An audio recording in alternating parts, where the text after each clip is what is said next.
We've just done the interview with Dr. Bruce Pay with John Stapleton, and talking about whether there's a great book here with all these doctors who basically have been persecuted for challenging the COVID narrative. Well, this is one I did a few years ago with Dr. Miley Trinh, where we just tell her story. She's still waiting on a verdict, but here is, and the story's told in two parts, interwound together, from when she was a little girl to when she became a doctor, which was an impossible journey, which she succeeded in, and when she became a doctor to when she became almost an enemy of the state, so it's, and basically she left communism, and now communism's caught up with her. So enjoy this if you're cold and wet, or you just don't want to go out. This Dr. Miley Trinh, in fact, send it to what's his name, Karl Stefanovic. He needs to interview her, and Dr. Bruce Pay. They need to reach a far larger voice, a far larger audience than my voice can. Here we go. This is the persecution of Dr. Miley Trinh, who an absolutely great Australian.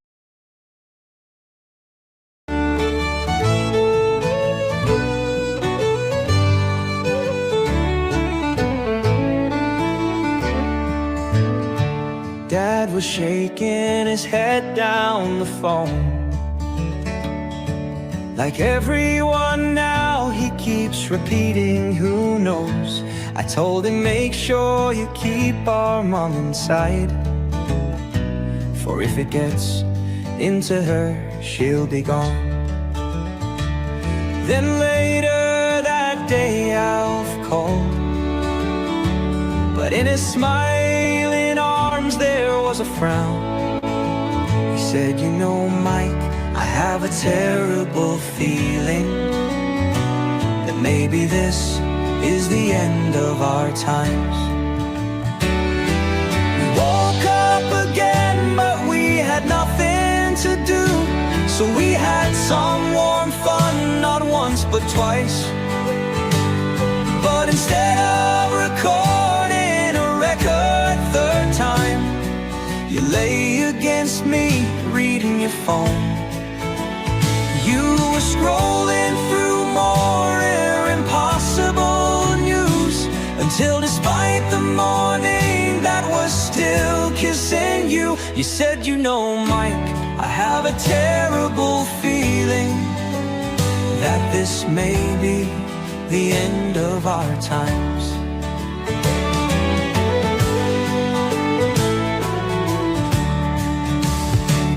Hey God, are you still there? Can't you see in the houses we built that we're all now getting back down on our knees? Oh Lord, is there any way you could let this one pass? But God's reply was a chopper patrolling, like a robot banging out a didactic tune. And it was clear.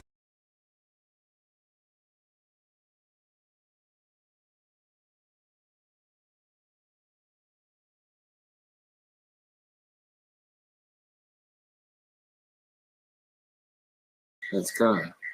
I don't know what happened then to that song, and there's going to be a Q&A after this. Now, can people hear me? Just check. Hello. Let's try that again. So, g'day everybody. G'day guys. So, this is something new for a Sunday night. So I've come to Sydney, and I've interviewed Miley. It took just sort of did it over 2 days really, and then we put it together. And this is to try get a complete sort of more professional account of her story. How you going? Is it there? I'll bring it back to the. You're in Twitter? You can't get in? Oh, isn't that Twitter? No, it wasn't. I did. No, it's not working. There's anyway, so Miley will probably restream this to her Twitter tomorrow. But anyway, we're going to go live now, and I might just wait for a few more people to come on. So yep, okay, we're over 100. Now I have to say, this is more than just a doctor being deregistered. If you hear the story of Miley, she is a testament to how wonderful our country was. She reached our shores, a refugee from not one but two countries, without her parents. And basically, even though we left her here, if she wanted to have the courage to unfurl her wings and fly, to chase impossible dreams, our country offered her that opportunity. Playing with my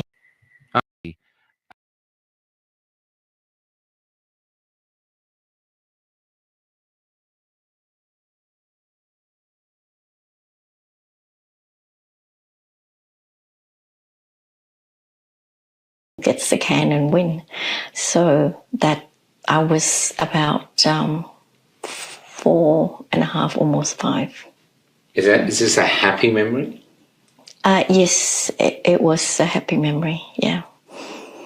And then what happened?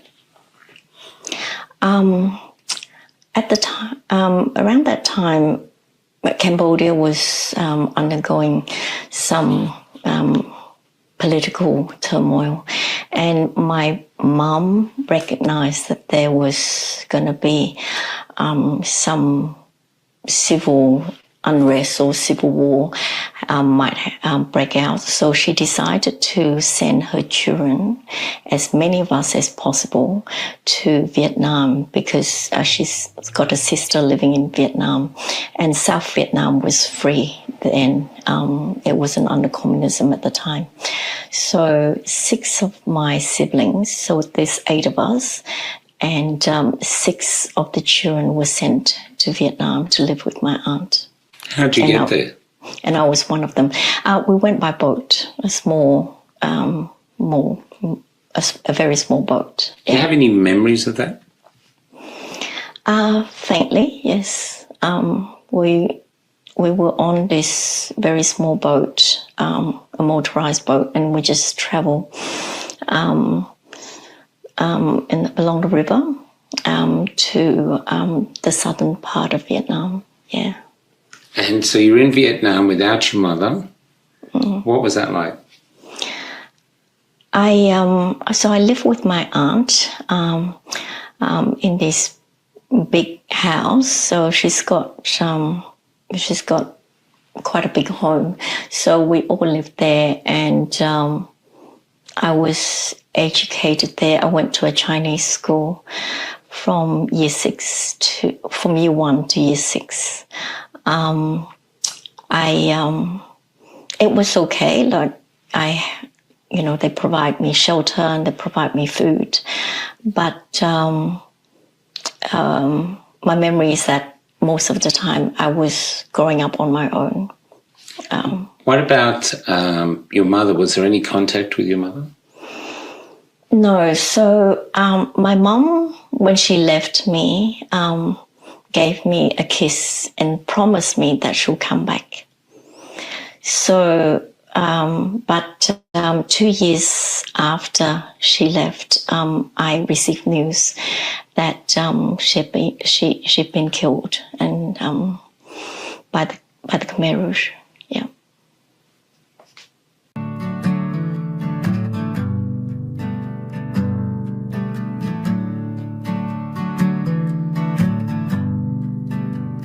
If I could be anything for you, I would be your cure. I'd pour light into your wounds to soak their poison into the potions of love. And as their darkness drained, I would tear apart your cage, molding the bars that held you into your destined wings.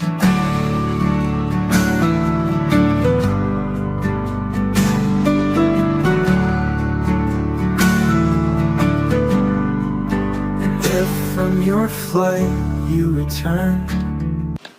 You get called by a doctor in Adelaide asking if you'll kindly treat a woman who's suffering from COVID.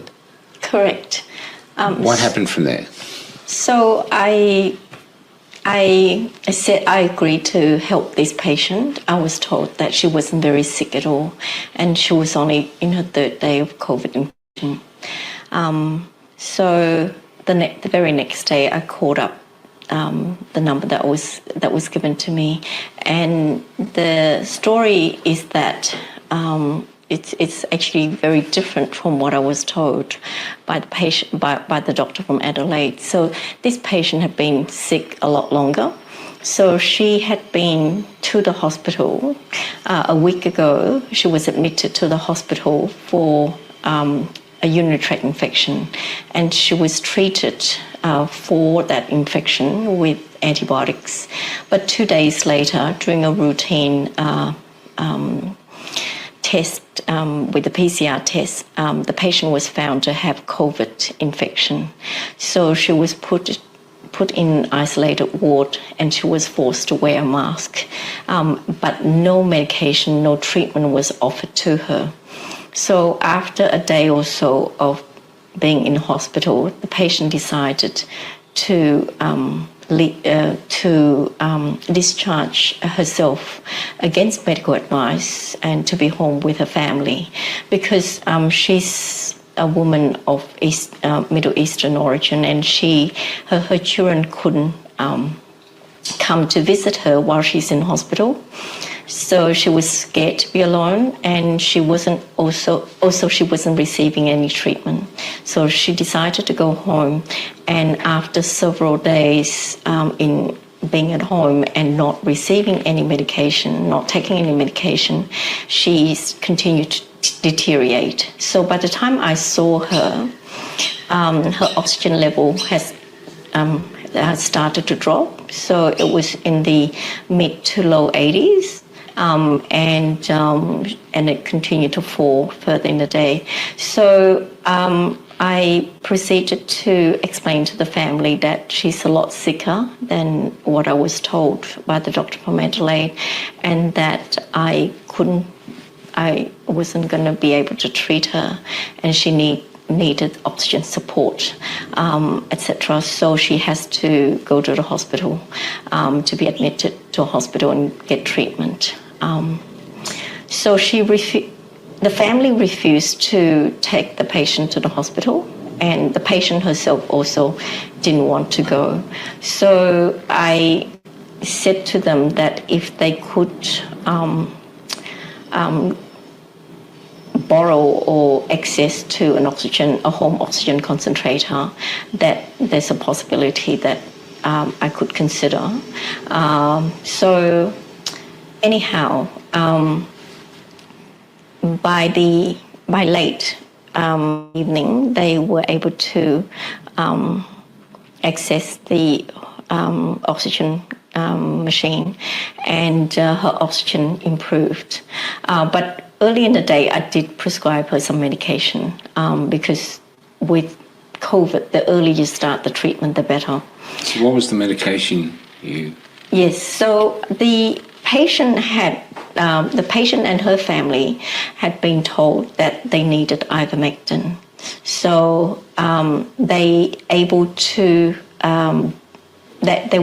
they were given some ivermectin by their friends. So someone dropped off supplies of ivermectin for her, but she didn't know how to take it. So she wanted to get advice from me how to take and what dosage to take, etc.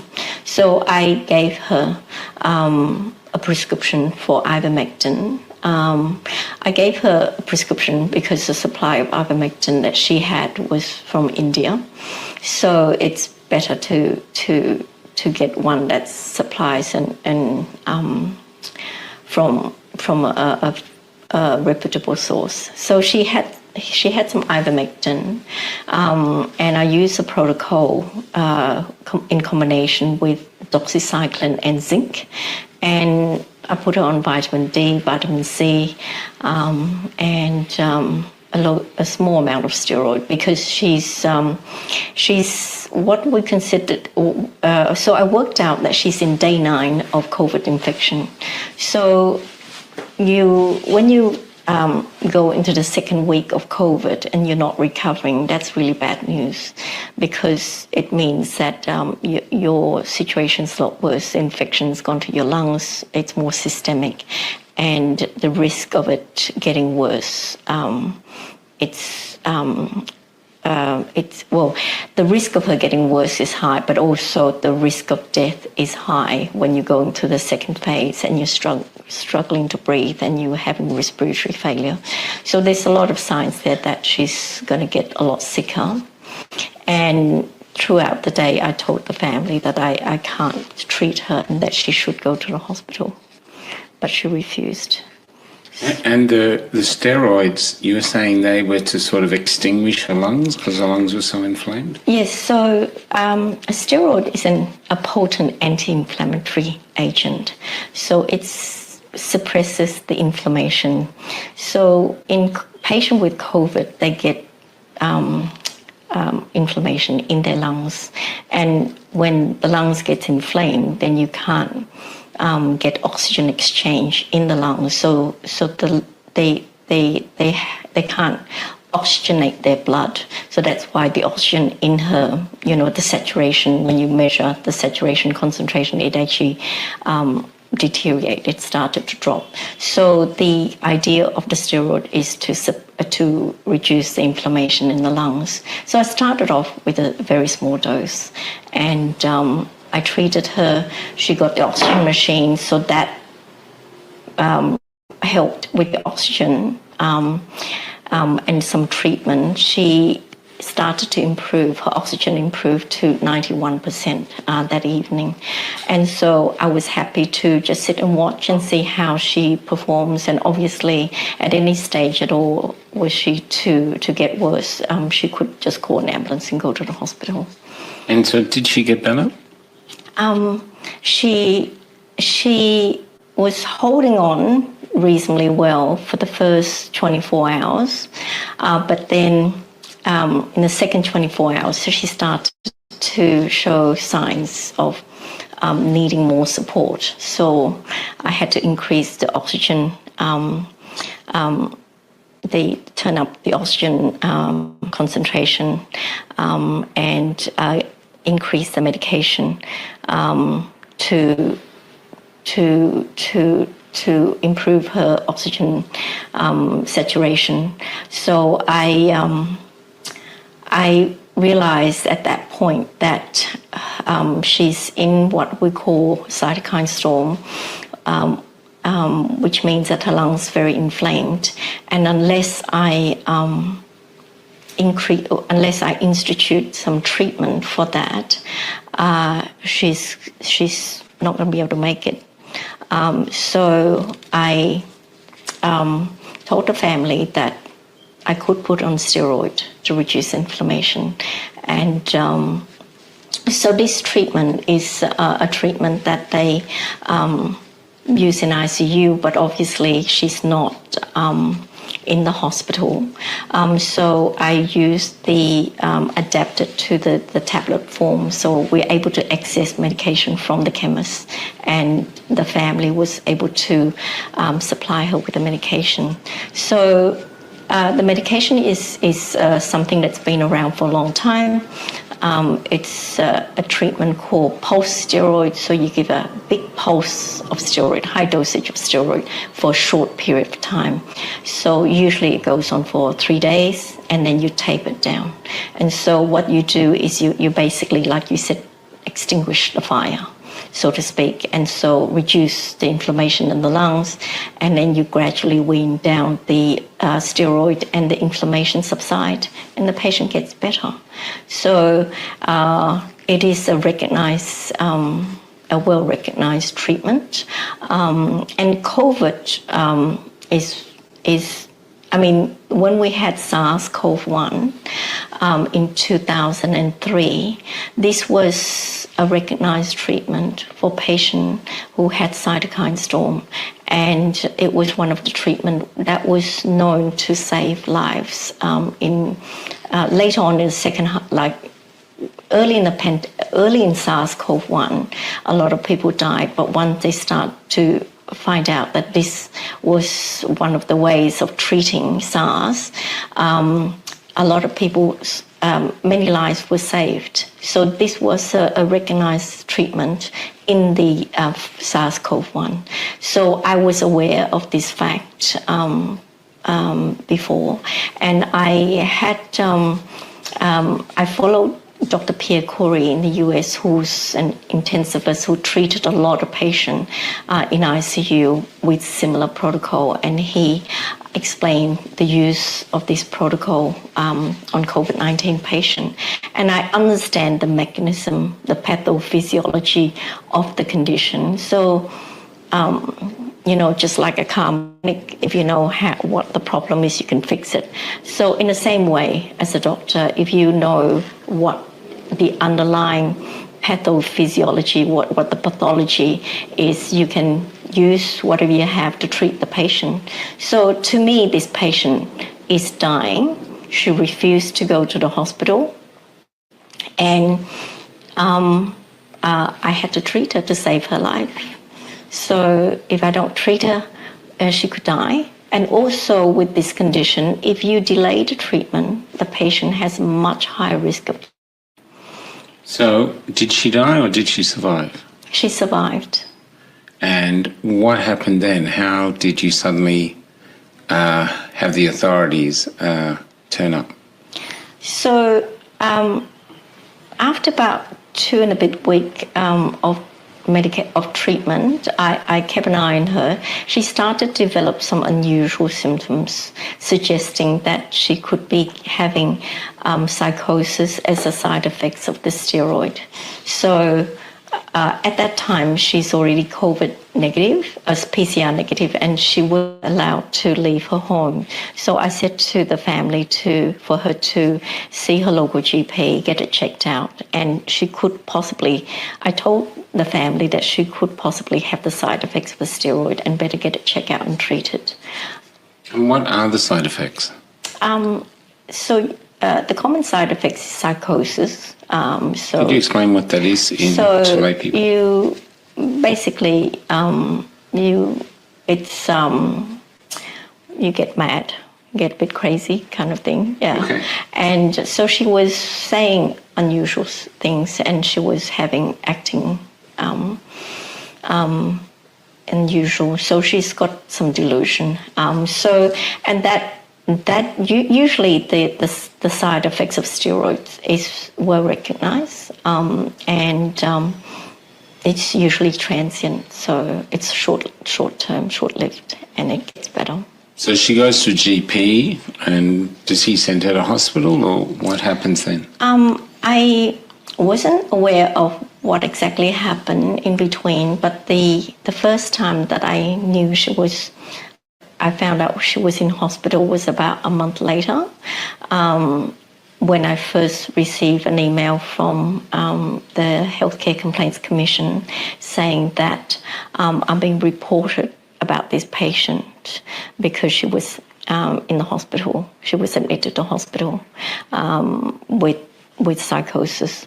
So that was when I realized that she had been to hospital. In Vietnam, your mother has passed away. Were you in Vietnam when you got the news? Yes, correct. How did you get from Vietnam to Australia, and how old were you?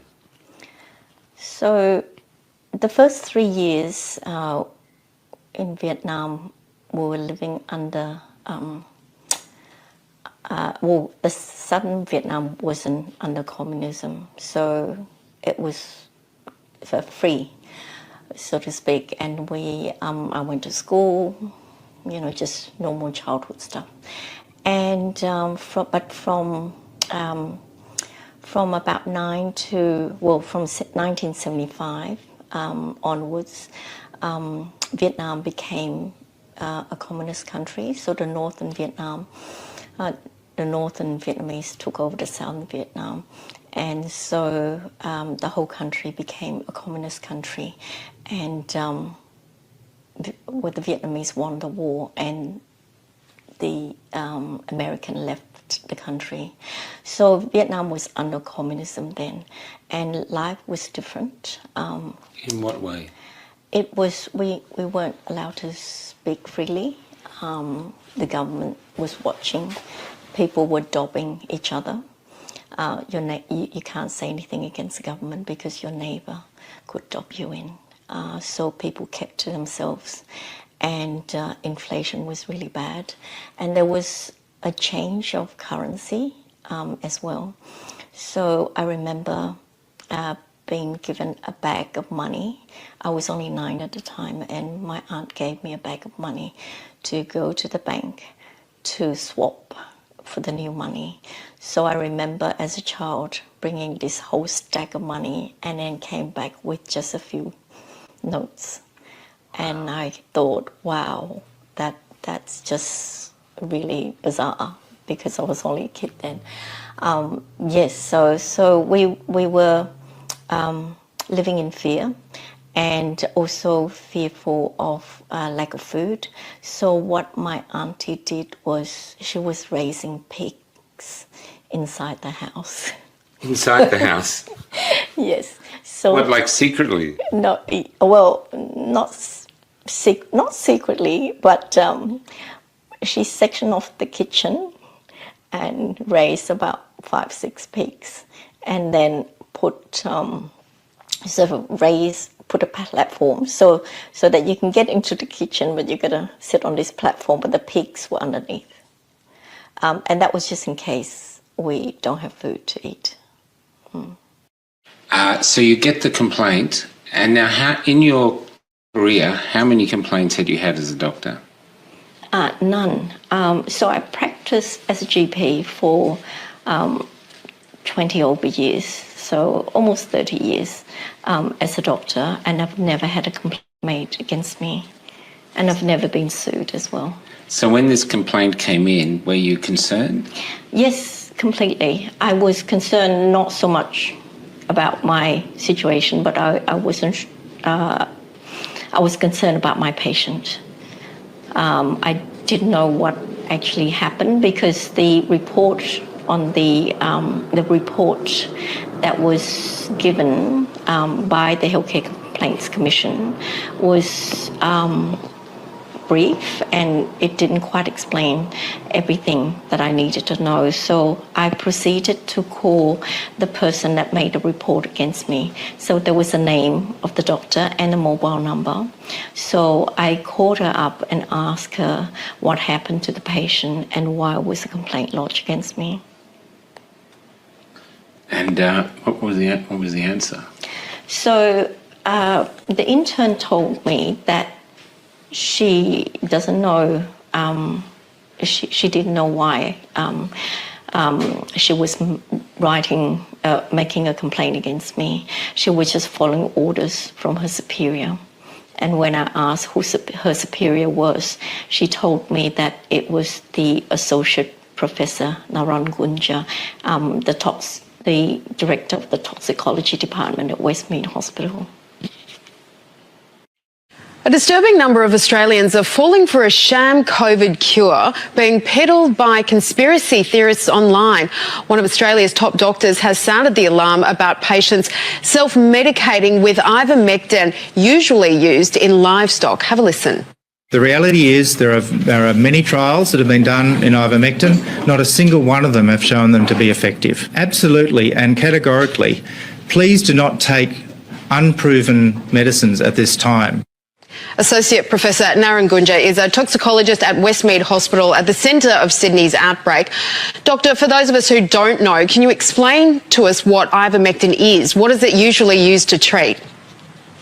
Right, so ivermectin is an antibiotic-like drug, but it's used in the treatment of worm infestations or parasitic infections, both in humans and animals, but commonly used in horses and sheep and swine for various worm infections in these animals. So what are you seeing in your ward, patients who've taken the drug?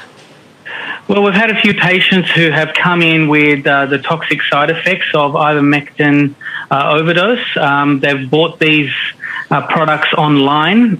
You can't get them as a script usually because you don't have a worm problem. These are COVID positive patients that are looking up COVID cures on the internet and then procuring them online, perhaps from overseas, and then swallowing a range of products, which could be pills, pastes, sometimes even injectables for animals that they're swallowing. Are these people who have been vaccinated? In general, no, they haven't been vaccinated, but they have been looking up COVID cures on the internet. So in those that say they don't want to be vaccinated, did you ask them why they'd be reluctant to have a vaccine that's been proven to be relatively safe by and large, but they are willing to take something that's normally used for horses? Yeah, it doesn't make sense. There's no doubt about that. But we certainly encourage them to do the right thing and go and get vaccinated, protect themselves and their families from severe COVID and death, as opposed to buying and swallowing unproven medications on the internet intended for animals, which can just make them sick and certainly won't make their COVID any better. Your hospital is under immense pressure right now. What extra stress does it add to you and your team when people present having tried unproven treatments like this? We would certainly prefer that people didn't come in with taking medications intended for animals that they shouldn't be. Much better that they use their time wisely to go and get vaccinated, and that protects all of us and reduces the burden on the health system. Okay, good advice. Thanks so much for joining us. The millions of people who could have been saved. I mean, the trajectory of the pandemic would have been far, far different. Dr. Pierre Corey is the president of Frontline COVID-19 Critical Care Alliance, or FLCCC. He's also a co-author of a large controlled study of ivermectin that had 113,000 participants. It took place in June 2020 in Brazil in a city called Itajai, where participants took ivermectin for a 5-month period, 4 days per month. Infections were reduced by half. Hospitalizations and mortality about 68 to 70%. So there's massive reductions in infections, hospitalizations, and death. Now, the latest findings come from the secondary analysis. They were able to use pharmacy data to separate the study participants into groups of those who took ivermectin regularly, those who took it irregularly, missing doses, and those who didn't take it at all. And when they did those comparisons, it got even stronger, which shows you that, we've known for a long time that there's a dose response. And so there was a 90% reduction in mortality and 100% reduction in death if you took it regularly and didn't miss any doses. He said the findings are not a surprise to those who study ivermectin, as this study just adds about 12 other observational and randomized control trials on prevention. To see a life-saving drug be maligned and getting most of the world to believe that it's not effective, it's truly a humanitarian tragedy. Okay, so this one is about the second complaint. So you had the first complaint, but on the same day, you had a second complaint. What was the second complaint about? So I received a second complaint, and the complainant was a person by the name of John Smith.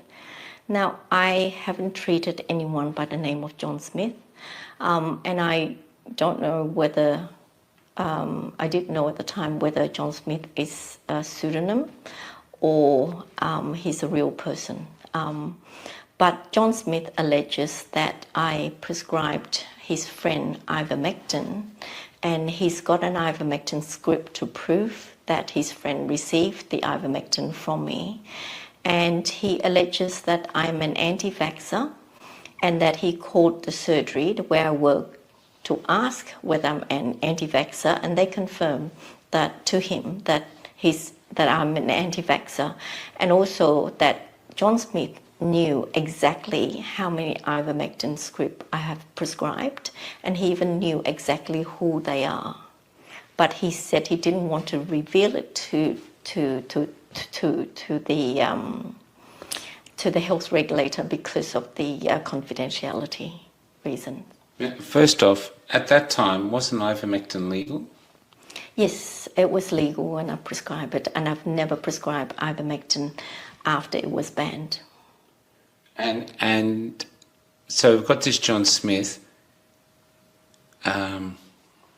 I'll just keep it running. I'm just trying to get my thoughts around here. So you've got.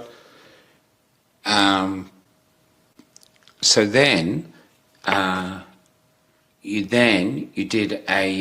started researching the complaint. Is that correct? Yes. Tell us about that. So I took the script, and I noticed that the script that John Smith used against me, and he claimed that script belonged to his friend. So the prescription, the name on the prescription was redacted, the address was redacted, but the Medicare was not redacted. And I felt that John Smith forgot to redact the Medicare number because I was not meant to find out who that script belonged to. So I found out that prescription belongs to a family member of mine.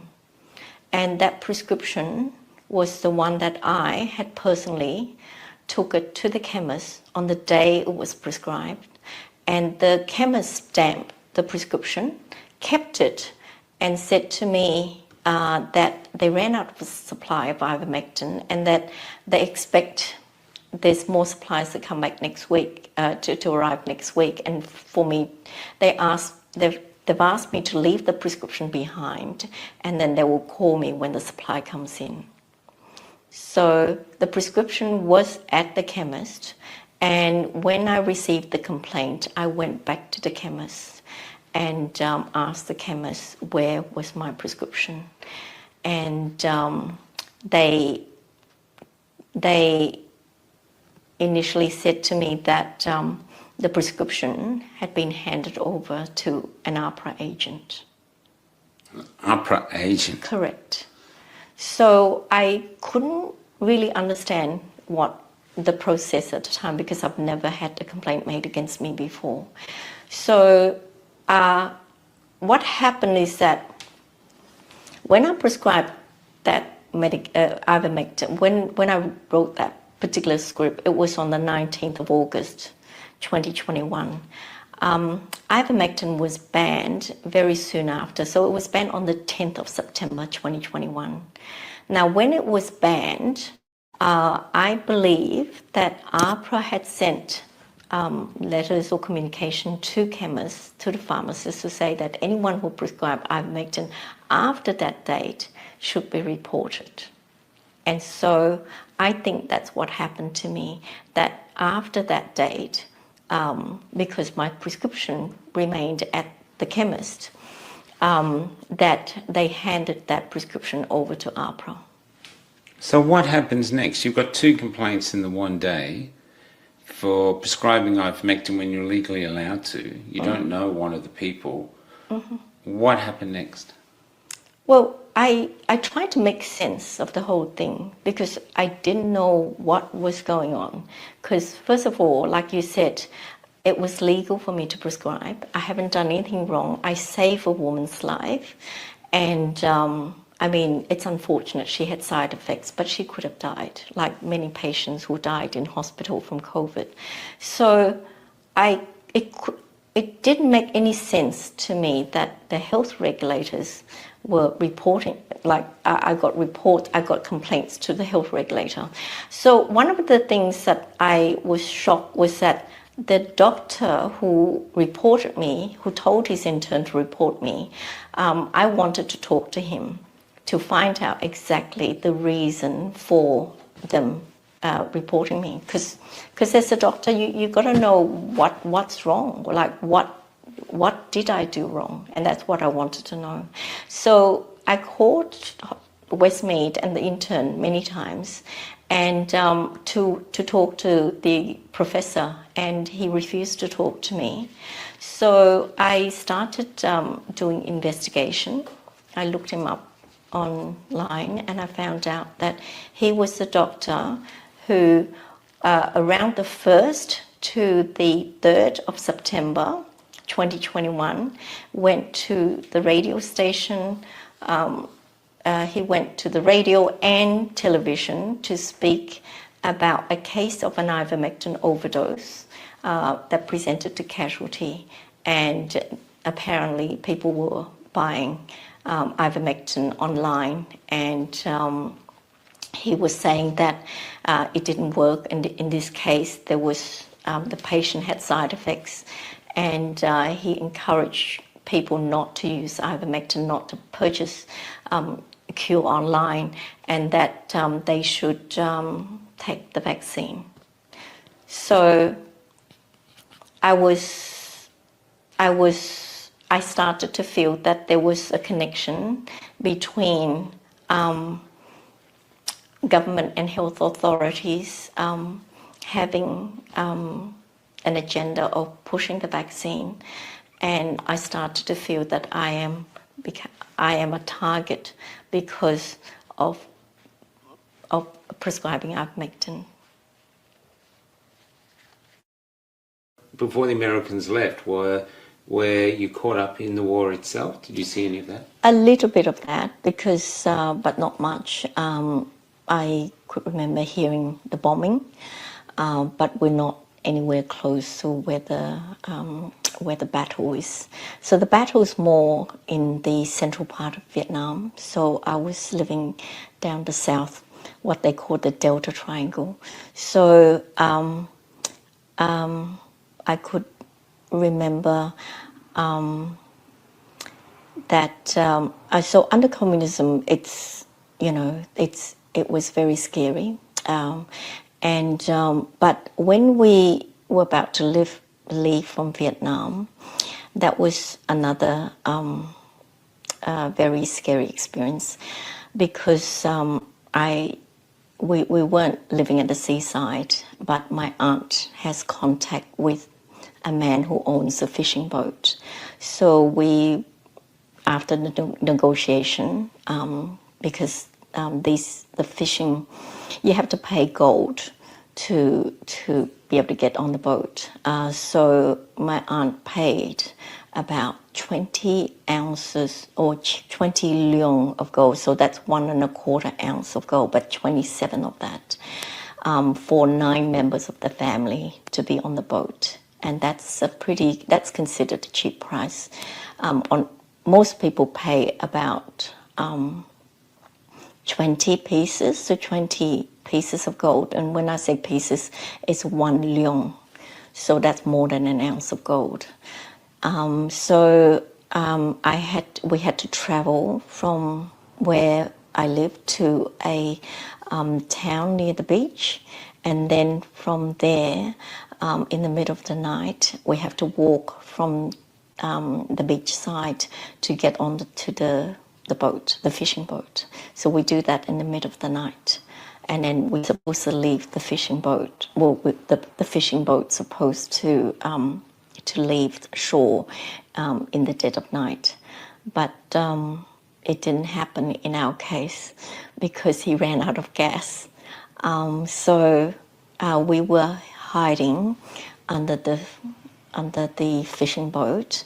So where they kept the fish, I don't know what you call that part of the boat, but where they kept the fish, we were hiding underneath. And the boat left shore early hours of the morning. Yeah.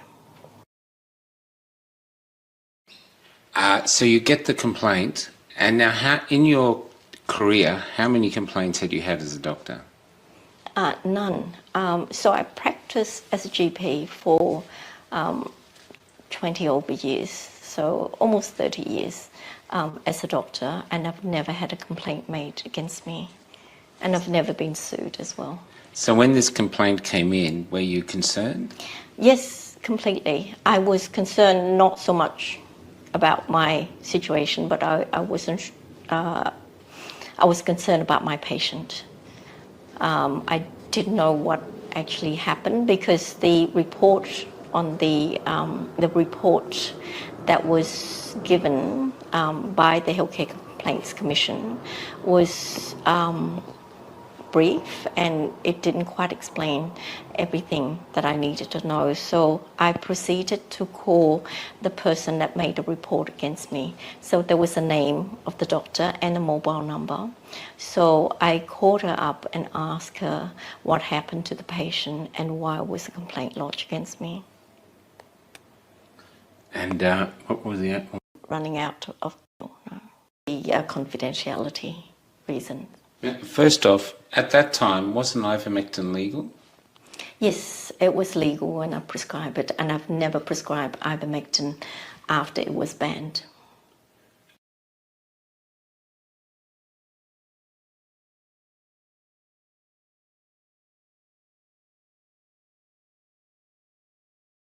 I was 12 years old. So 12? Yes. So what were the memories like of that? Like, how did you cope with that amount of fear? Or was it like a movie, so it didn't really hit home? It was a mixed feelings. I knew that we were running away from communism. So I guess I was scared because if we were to get caught, we'll all be going to jail. For how long, I don't know. It's sort of exciting. I was excited at the same time because I just don't know what's going to happen. Yeah. How long were you on the boat? I was on the boat for 13 days. And how many people were on the boat with you? 49 people altogether. I'm taking it this wasn't a huge boat? No, it's not. It's I don't know how many meters, but it's not very big at all. No. So how do 49 people live on a boat when you've got to do things like toileting, eating, drinking? Mm-hmm. How is that possible? I don't know. I can't remember much of that. But on the journey, so it took us only 5 days to get to Thailand, but we couldn't get into a refugee camp because most of the camps were full. So when we tried to approach the shore, at times there were guns, people come running out of the shore with guns pointing at us. So we had to retreat because if the camp's full, they don't want any boats to come in. So we encountered about 4 or 5 of those situations. So we had to keep traveling more further. How was the mood on the boat, under those circumstances? Can you remember any of that, or is it too long ago? I remember one encounter where I could see that people were pointing guns at us, and that was really scary. We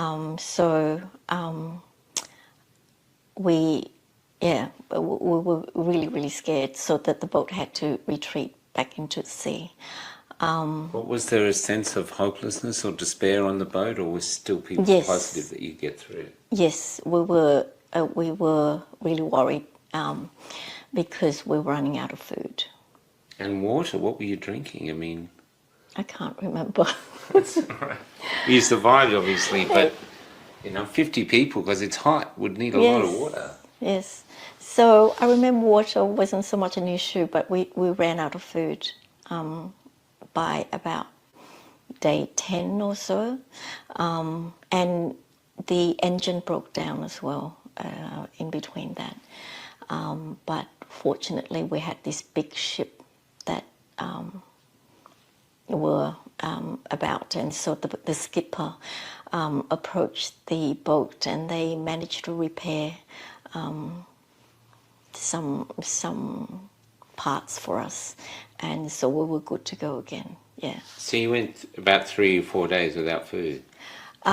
We didn't quite went without food, but we we were running low in food. Yeah.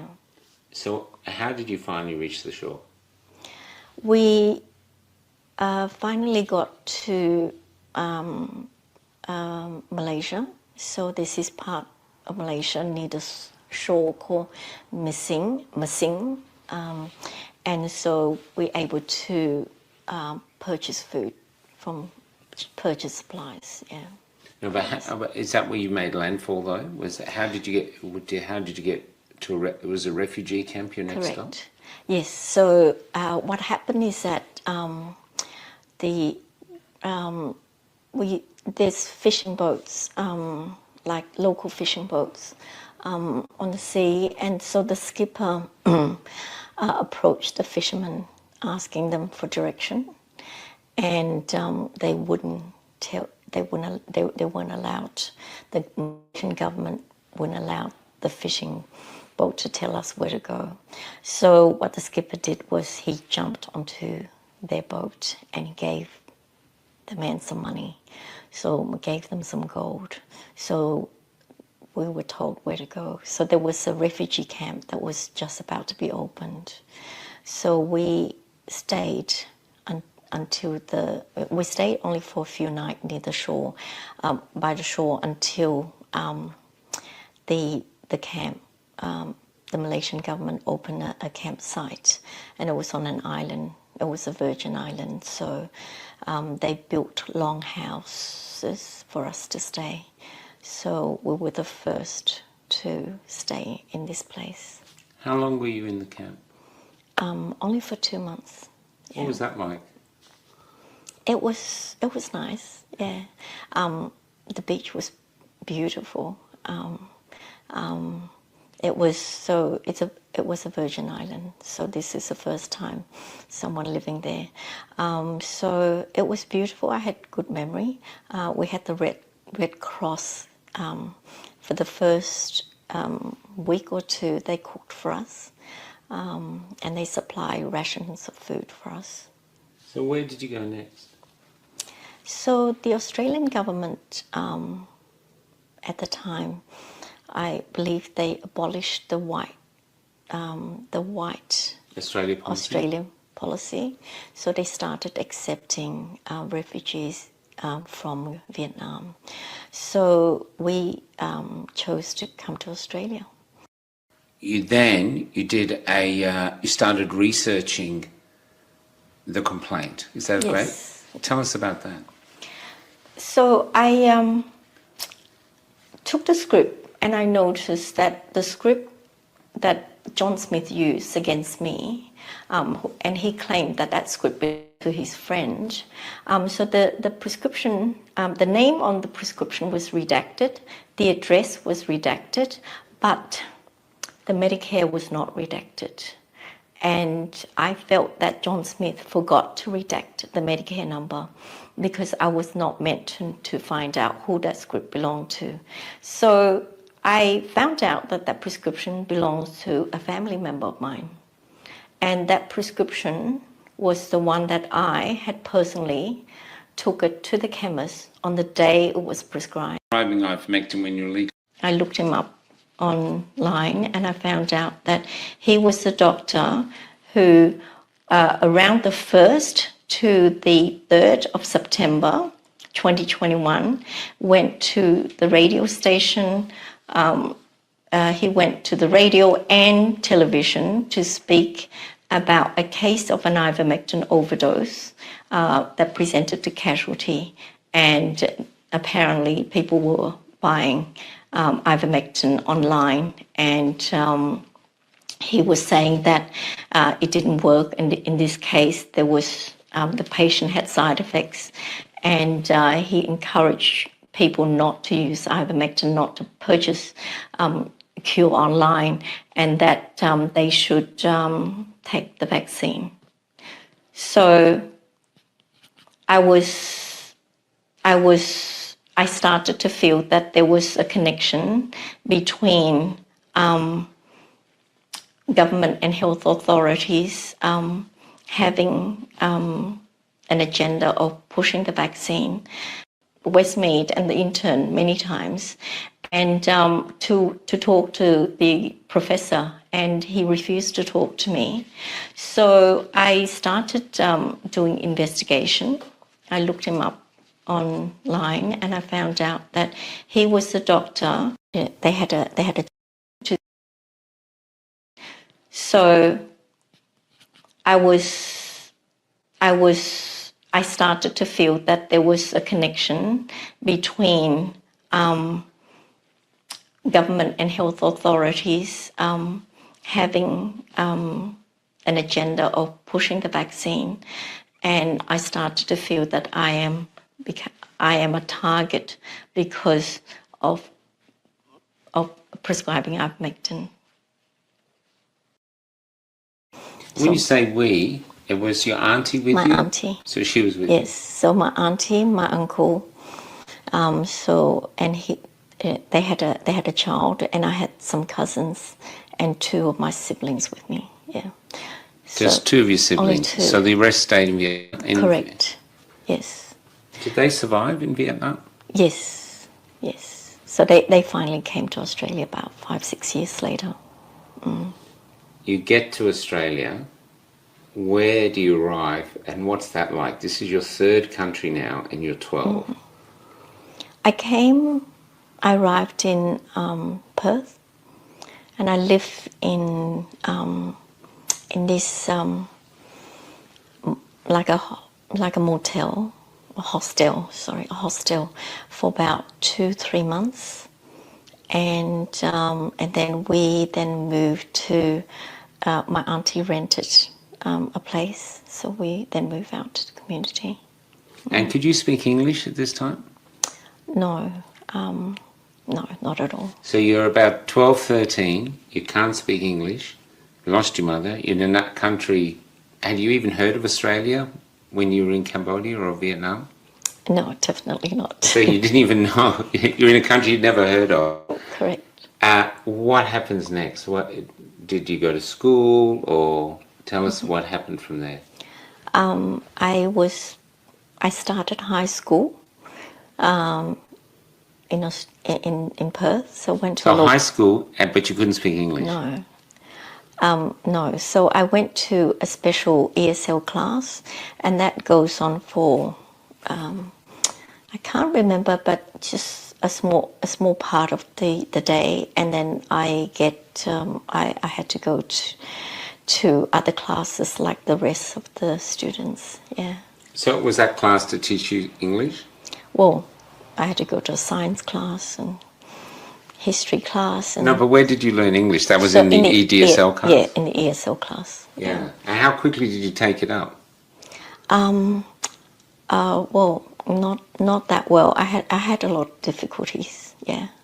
So I remember now. I think I was doing ESL for about a few months, 2-3 months, and then I got streamlined to like the rest of the students, and I just had to deal with that. Yeah. When you were in Cambodia, did you know how to speak Vietnamese, or were they close in languages? No, very different. So I went to primary school in Cambodia, but it's actually a Chinese school. So I did a few years of primary school, and then kindergarten in year 1. And then when I came to Vietnam, I went to a Chinese school, and learning Vietnamese as a second language. So I did my whole entire primary school in Vietnam. Okay, so you've Cambodian, Vietnamese, now you're learning English. Let's talk about not only were you in school, but they had you working. Tell us about that. Yes, so I was living in Perth for about 2 years, and my aunt and uncle, they couldn't find work. So they decided to move to Sydney. So when we came to Sydney, they were working in factories for a few years, and then they decided to start their own business, making garments, so making clothes for a living. I was expected to help the family making clothes. So around the age of 14, I started learning how to sew. And the type of clothing that we make were different. So depending on what sort of which source, like which people we source the work from. So at one stage I was working for the Kelly country, and they make suits and slacks and that. So I was sewing, I was making zippers and pockets, and then we were making clothes for Katie's. There's a women's store called Katie's, so we made clothes for them, and they were paying us a few dollars for each garment. And whilst you're doing that, you told me that you decided the only way out of here is for you to educate yourself. Correct. I felt very unhappy because I was expected to work day and night, well, all day, 7 days a week. Whilst doing school? Yes. So you're allowed to go to school and then you come back and you go to work. Correct. What time would you work up to from when you got back from school? So about 9 o'clock.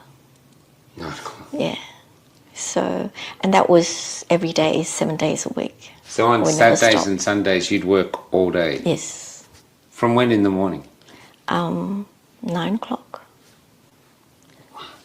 And there's no breaks. Well, break for meals and that, yeah. Because there's So a always sweatshop? work. Essentially, yeah. So we're working from home. So when you get a complaint, you allowed about 2 weeks, and you have to explain yourself about the complaints made against you. I had to write a report to explain about the first patient that I've treated, and the second complaint. Really, I don't know what the complaint is about, because John Smith, we don't know anyone by the name of John Smith. Well, I personally don't know anyone, and I don't have a patient by the name of John Smith. And the prescription, I said it was my family member. It belongs to my brother. So my brother has a disability, and he doesn't have any friends. And I know that he doesn't have any friends by the name of John Smith. Not only that, we were in a lockdown. You're not supposed to see any friends. So, the allegations were false. So I explained to my lawyer, she was an insurance lawyer, and I told her the story concerning about John Smith, and she told me that I had to submit the whole medical record of my brother in order to explain myself about the case. And it didn't make any sense to me, because to me, the allegation, the whole complaint was false. All the allegations were a lie.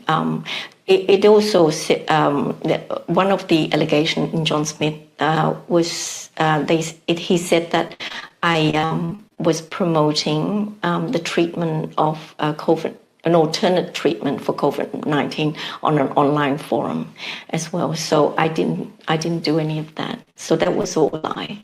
So I submitted these. I had to write a report and explain myself, and submitted that to the Healthcare Complaints Commission. Yeah. But did the when you had to submit your brother's stuff, why did they want that? I mean, if you could prove it was your brother's prescription, what was the point of handing over all his records? What was that going to have? Well, exactly. So I felt that my insurance lawyer was giving me wrong advice, because instead of saying to the authorities that allegation, that complaint was completely false, and all the allegation was a lie. But not only that, John Smith complaint, he didn't have an address. He didn't have, his phone number doesn't ring through, like it's disconnected, and his email address doesn't work. So we don't know who John Smith is, and I can't contact him. I tried to. And so we don't know who this person is. So how can I explain my respond to an allegation from someone that I don't know who it is? And did they use any of the thing in your brother's records against you? Yes. So my lawyer said to me that, in fact, it was my lawyer who said to me, well, you're in trouble because you treated your brother and you're not meant to treat family members. Why? I've never heard of that. The code of conduct for medical doctors is that it's not advisable for you to treat families because you can't be objective, and sometimes you're pressured to do things you might not want to do. So I agree with that to a certain extent, but there are times when you need to treat your family because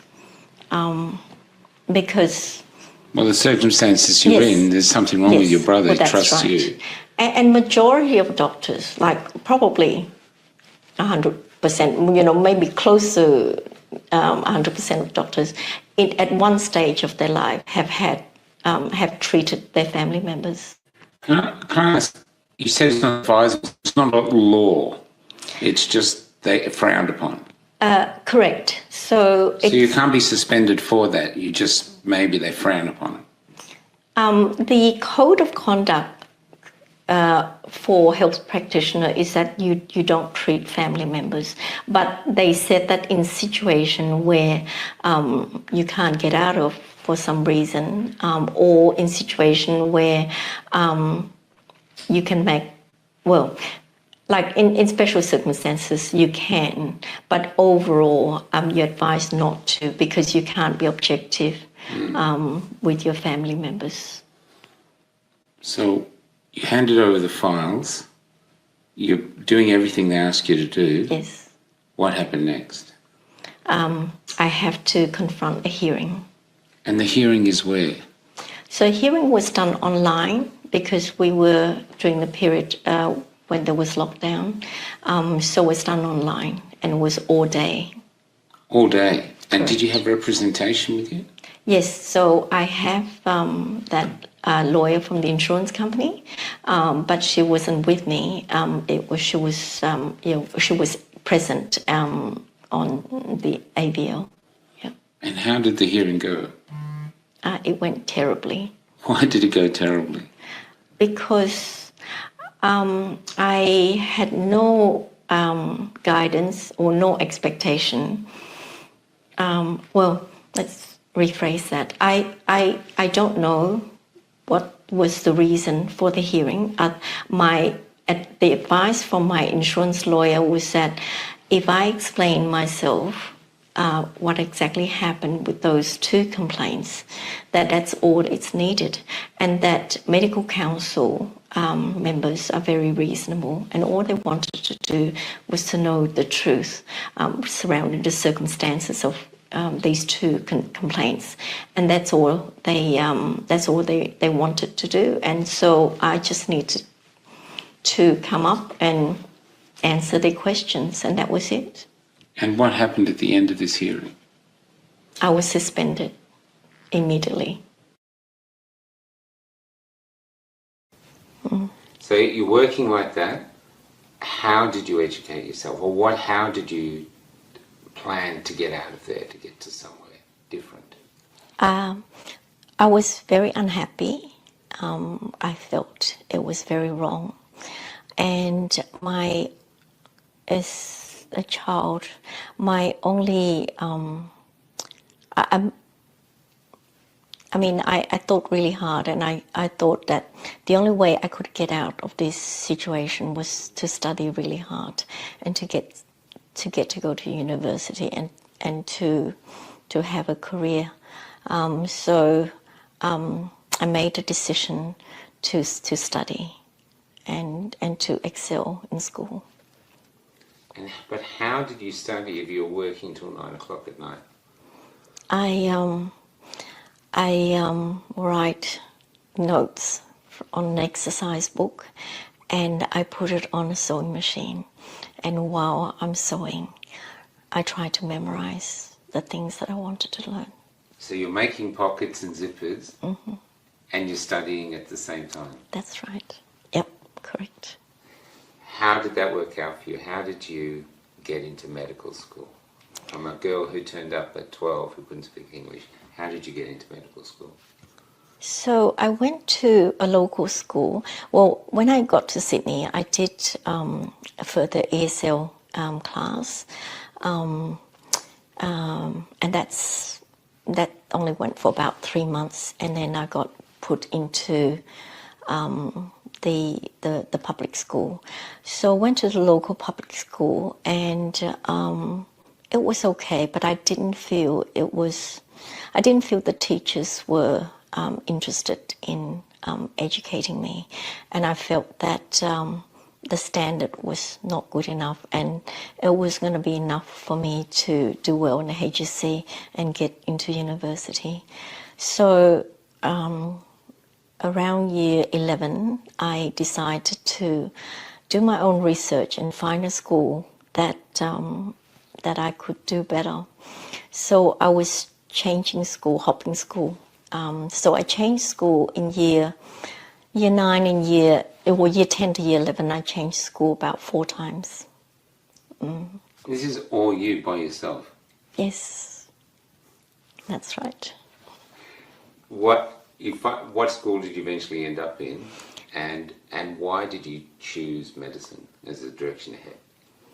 I got to Dulwich High School at the end of year 11, just before they had a trial exam. So I did a trial exam and I failed in every subject. Except for maths, I failed in everything. So but I knew it was the right school. So I sat next to a girl who had the neatest handwriting, and she takes the best notes. So I asked her whether I could photocopy her notes. So I did that, and during the holidays break, I studied as hard as I could. So when year 12 came, so the next year came, I caught up with everyone. So I was at the same level as most people in the year. Yeah. How did you get, and obviously you did well enough in the HSC that you could get into medical school? Yes, so I didn't expect that I could even get into university. But for some reason, I don't know, but I did really well. I came 3rd in the school, and the best course for the mark I got in was dentistry. So I chose dentistry.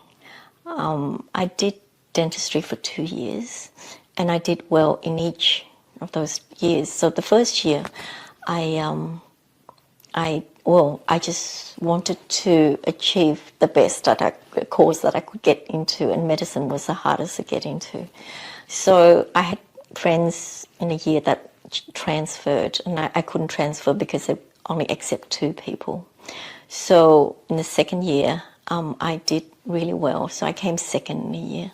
So they accept 2 people from dentistry into medicine, so I got in.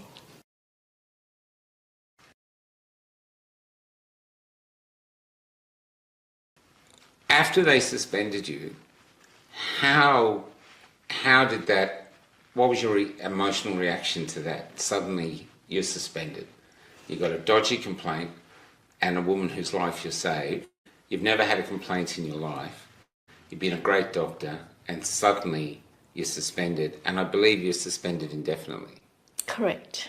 How did that feel? I was very shocked because I didn't do anything wrong, and everything I've done was legal. And not only that, I put my patient first. As a doctor, all my life, I've done everything did the best that I could for each patient that comes to see me. And I couldn't understand why. After saving the patient's life, and yet I'm being suspended. Now let's look at the first patient. So APRA said you should have sent her to hospital, but she didn't want to go. Correct. And so their advice was you should have just left. Correct. And not treated her. That's right. Which would go against your Hippocratic Oath. Well, that's it. Do I let this patient die when I believe that I have the knowledge to treat her and get her well? So first off, she has the right to refuse to go to hospital. She has that right. Correct. She doesn't. Yeah. You can reject. You can refuse to be treated, or you can refuse to go to the hospital. I can't force her to go to the hospital. I can only recommend her. And if you knew you could help her, and yet you didn't, then that would be like cause harm. And the first thing of the Hippocratic Oath is do no harm. Correct. So you've just been a doctor. Yes, I was just doing my job, and I'm doing it well, I believe. And respecting the patient's wishes that she wanted to be treated at home. Yes, it's not just respecting her wishes, because I think that it's a very critical moment in her condition. So there's just a small window of period. If the treatment is delayed, she's gonna die. So I don't know how long it's gonna take for her to turn up to the hospital. I don't know. I can't predict what's gonna happen. All I can say is that if there's anything as a doctor, if I feel that I know the treatment and if the treatment is going to save her life, it is my responsibility. I have the responsibility to do everything that I could to save this woman's life. And even though APRA said you should have walked away, that's not actually a law. No. So you really couldn't be suspended for that because it's not a law. You haven't broken any laws. No. It's no, not at all. You can walk away, and whatever happens.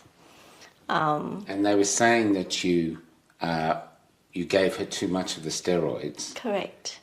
But doctors overdose patients all the time. I mean, let's be honest, that's well known. So even, I'm not saying you did do that, but even if you did do that, surely that's not something to be suspended you indefinitely, because every single doctor in Australia would be suspended if they got suspended if they accidentally overdose someone. Yes. So my treatment is very specific. It's a recognised protocol for treatment in conditions where the immune system respond adversely. The immune system causes havoc in the body, and you want to dampen that immune system. And that protocol is well recognised. It's used by rheumatologists, by transplant doctors, and used in SARS-CoV-1. So it's not a random protocol that I made up, that I used. It's recognised, and I use it according to the rules. And with the other case, when you proved to them that it was a false allegation, what was their response? Their response was that I treated my brother, I treated a family member, and they weren't interested in knowing that the complaint was, it looks like a fraudulent complaint to me, a vexatious complaint, and it should have been discarded. It shouldn't have been used against me. But what about your lawyer? Did they put what sort of argument did they put forward? I mean, shouldn't your lawyer have got that second complaint thrown out if you could prove it was false? Yes, so it should be the case. It should have been challenged. She should have challenged the medical council and the HCCC that complaint was completely vexatious, and I shouldn't have had to answer to that complaint at all. But that was never brought up. That was never challenged. But instead, she forced me to put my brother's medical record, and then I was being judged and being interrogated about treating my brother inappropriately. But even though it's inappropriately, it's still not against the law. It's frowned upon, but it's not worthy of a suspension. No. So why did they suspend you? I don't know. Why would you suspend a doctor who saved a life, who's never had a complaint in 30 years of her life, and who's done nothing wrong, and the prescribing of ivermectin was before the ban? So why?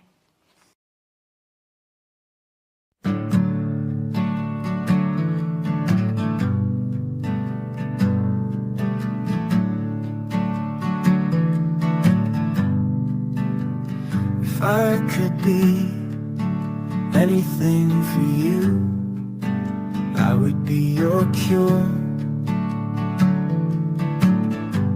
I'd pour light into your wounds to soak their poison into the potions of love.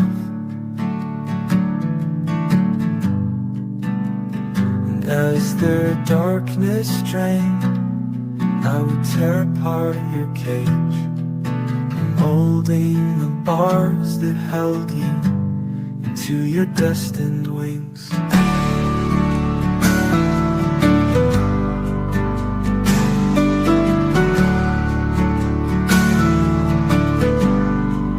And if from your flight you returned,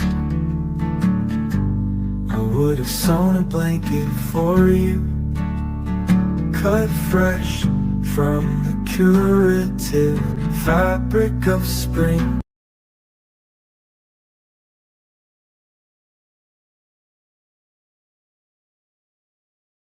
So we're trying to ascertain why they suspended you. So before they did, you said they were asking you questions. What sort of questions were they asking you?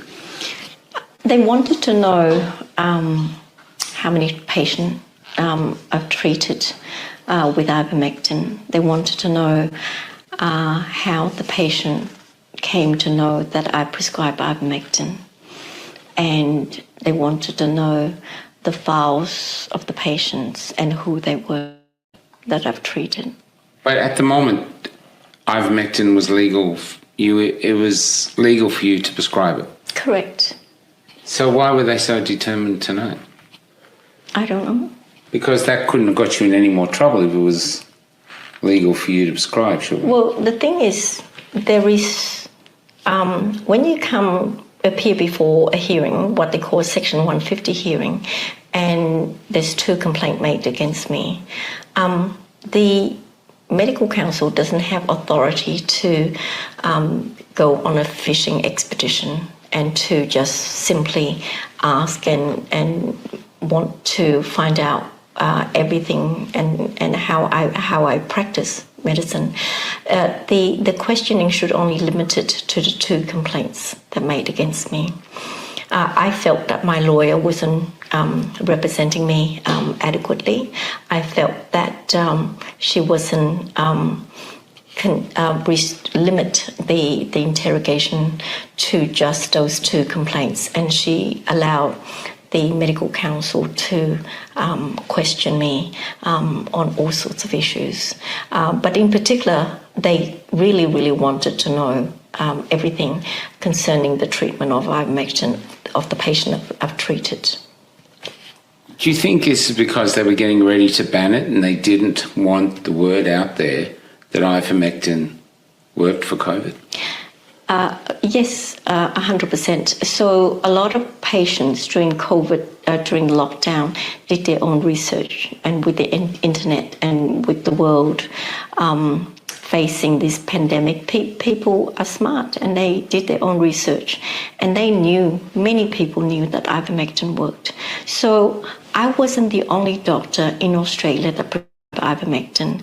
There's at least 5 to 10% of doctors in Australia prescribing ivermectin at the time.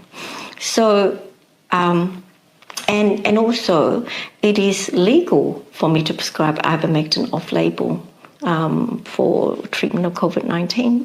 There was enough evidence to show that ivermectin works, and if the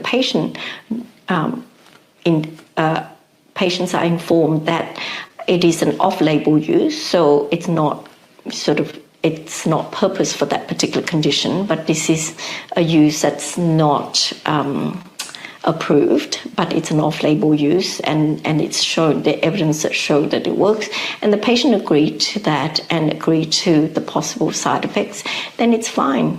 So, patients knew that it was highly effective, and so why is it that doctors have to limit? What I'm saying is that why are we holding back using a medication that's safe and effective, and why are we not encourage its use if it's going to cure a disease that caused the lockdown of the whole country and cause the movement of people and close down of businesses, etc. We have a treatment that cures the disease. So why are we holding back? Is it true, the statement, that if they had an effective treatment, they wouldn't be allowed to roll out and mandate the vaccine? Correct. So the vaccine is a product that is never been used in human in large scale like this before. It's there have been some smaller experiment that was done in the past, but it was unsuccessful. So it's a brand new product, and to provisionally approve the vaccine, for a condition that caused the pandemic, you have to not have any therapeutics. That means it's no available treatments for the condition before you can approve a product that is never been tested. We had two products at least. We had hydroxychloroquine, ivermectin, and zinc, vitamin D. So there were treatments. Yes. And they banned those treatments. You said the vaccine hadn't been treated in a mass populace, but ivermectin has, hasn't it? Correct. So ivermectin's been around for 37 years. It's been used in human and animals, but it's been widely used as an anti-parasitic, and there's been over 4.2 billion doses administered worldwide.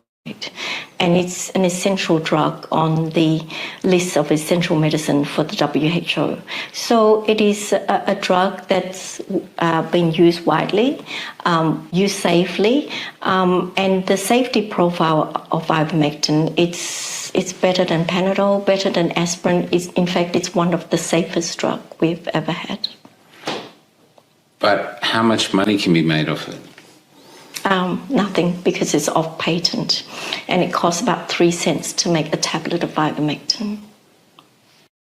So we're trying to ascertain why they suspended you. So before they did, you said they were asking you questions. What sort of questions were they asking you? They wanted to know how many patients are treated with ivermectin. They wanted to know how the patient came to know that I prescribe ivermectin, and they wanted to know the files of the patient. So, is it true, the statement, that if they had animals, but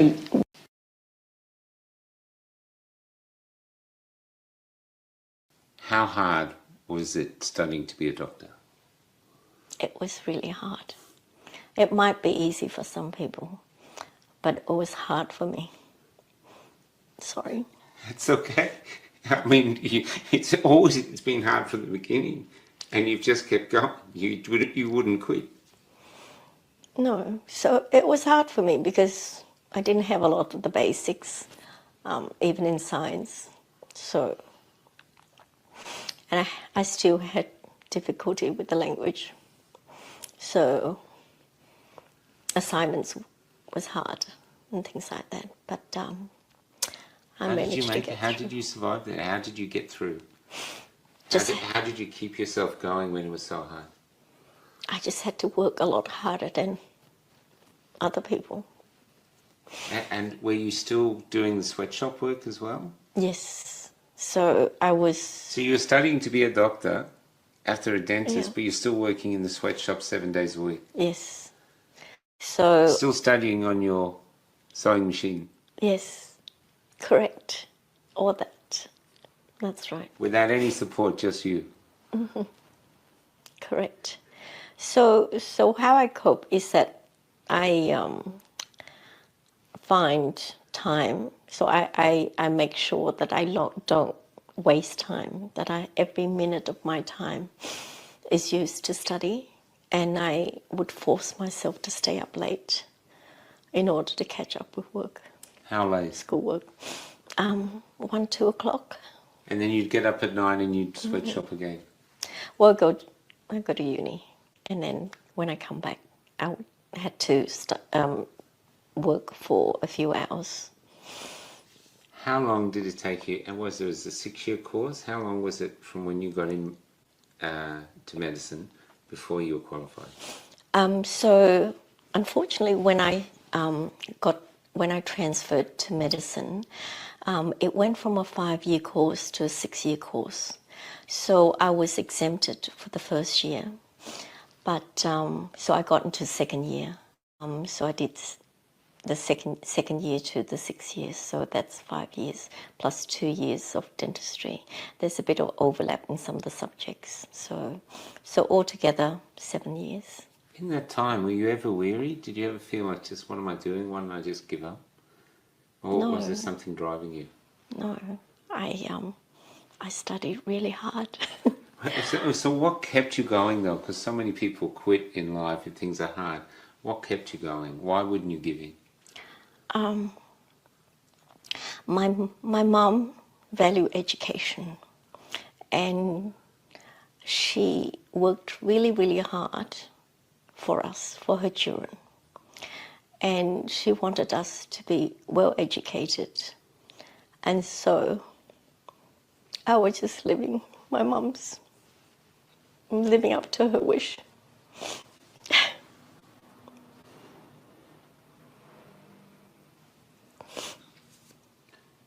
What was it like to qualify as a doctor? What was it like? It's hard work.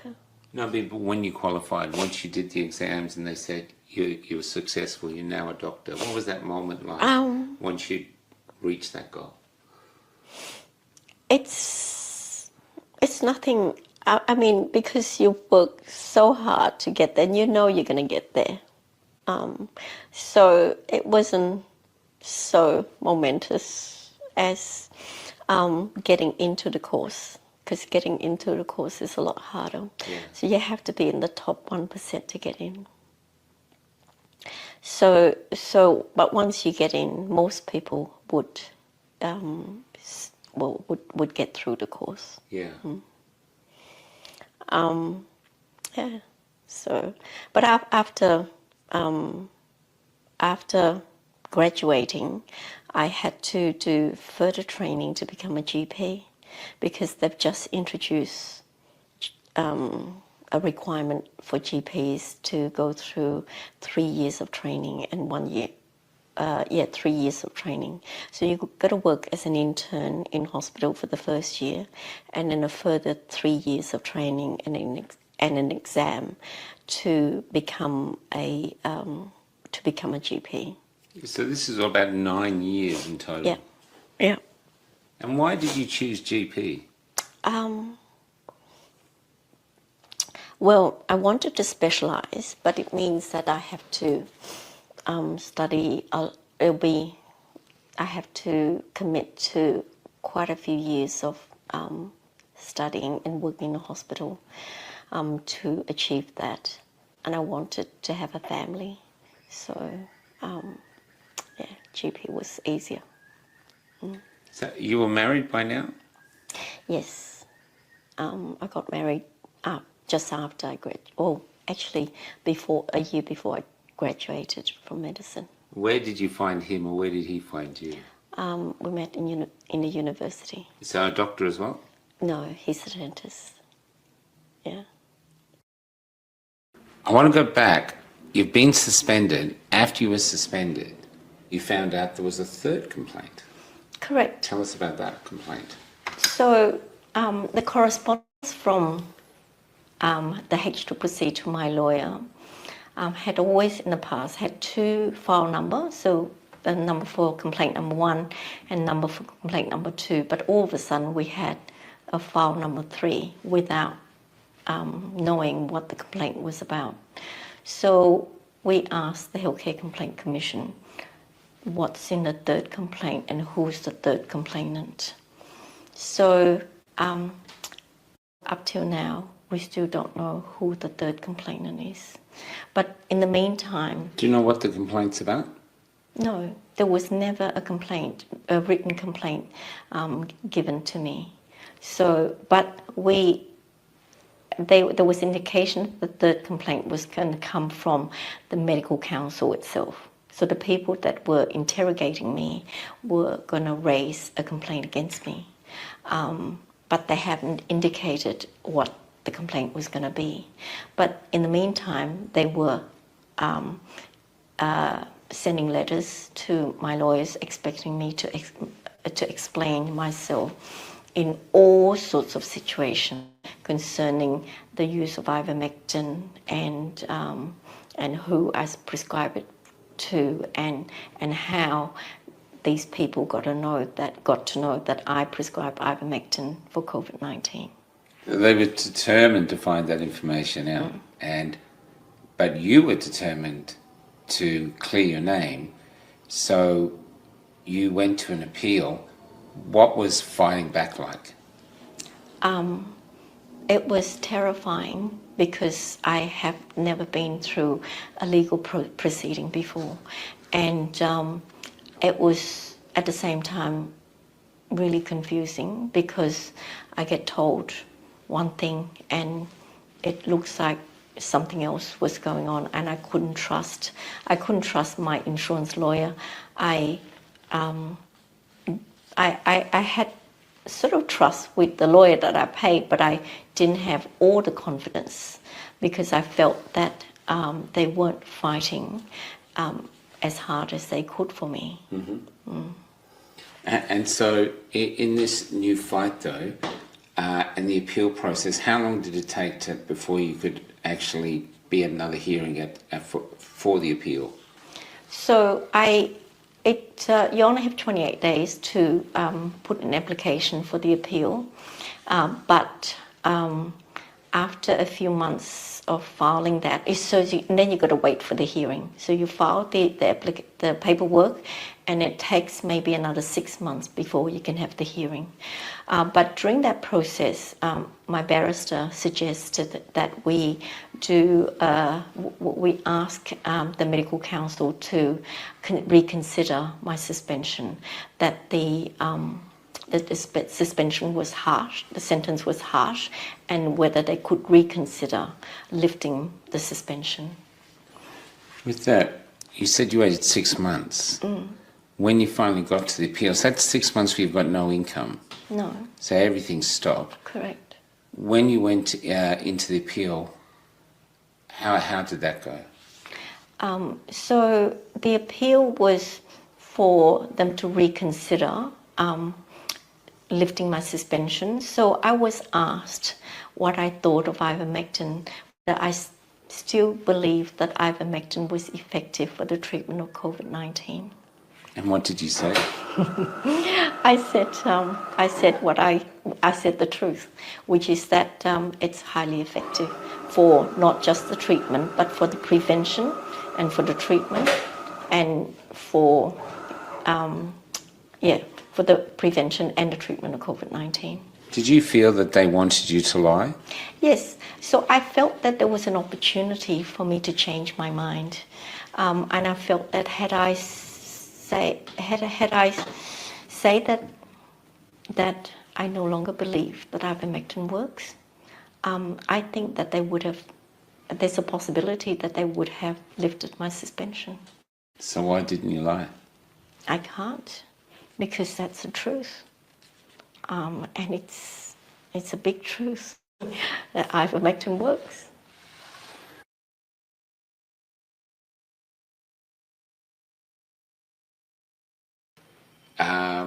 The appeal failed then?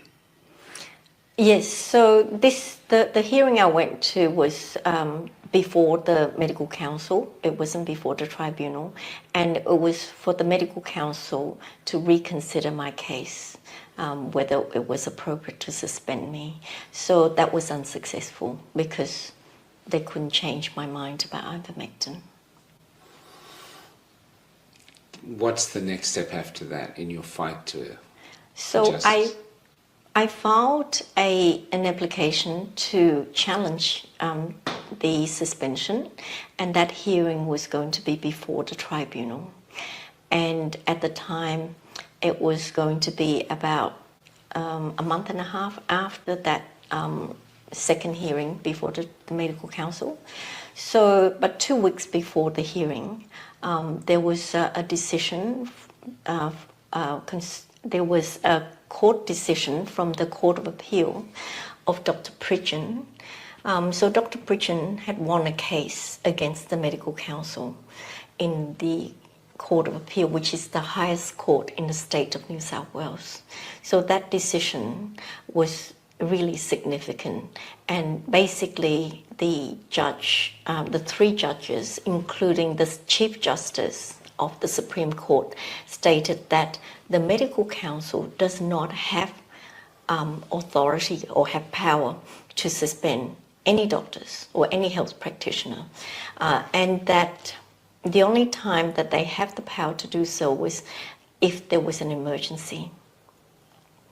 Now, I didn't feel that, well, I know in my heart that there's nothing I did, the way I practice, was in any way a threat that could be considered as emergency that they could suspend me.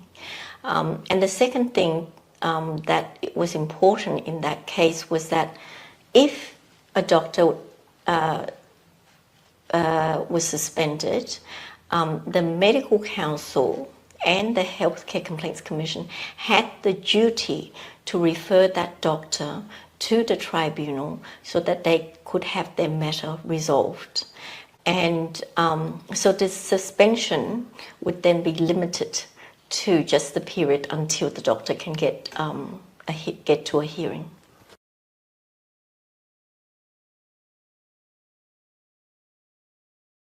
When did you first hear of COVID? Were you still working in that practice when COVID came?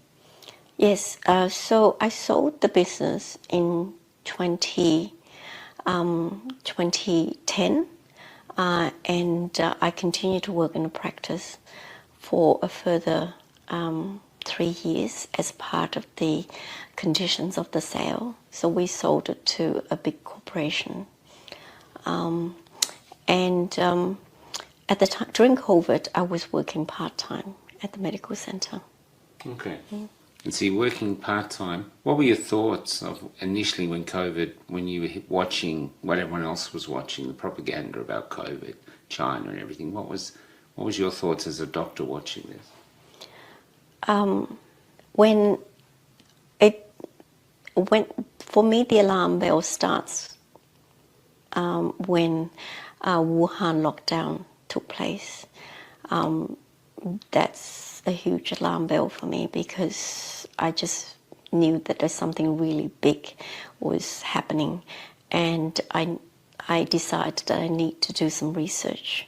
So I made a commitment to do my own research and to find out as much as possible what was going on, whether the virus was as deadly as it appears to be, and what treatment was available to treat not just my patients, but myself and my own family.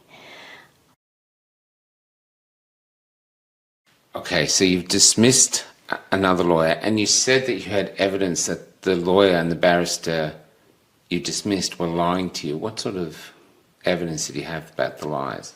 So I had evidence that the lawyer was telling me that they had contacted my expert witness, or one of my expert witnesses, and that wasn't the case. So they were suggesting that my expert witness could not be contacted, whereas that wasn't the case at all. Why would you think they would do that? So during my the time that I worked with them, they were trying to convince me that I should not present my case for the pro-ivermectin, that I should just leave the argument of ivermectin alone and never mention about ivermectin at all. So both my barrister and my lawyer were trying to convince me that. And then I went through a process where they were accusing me of not having any expert witness to support my case, but that wasn't the case.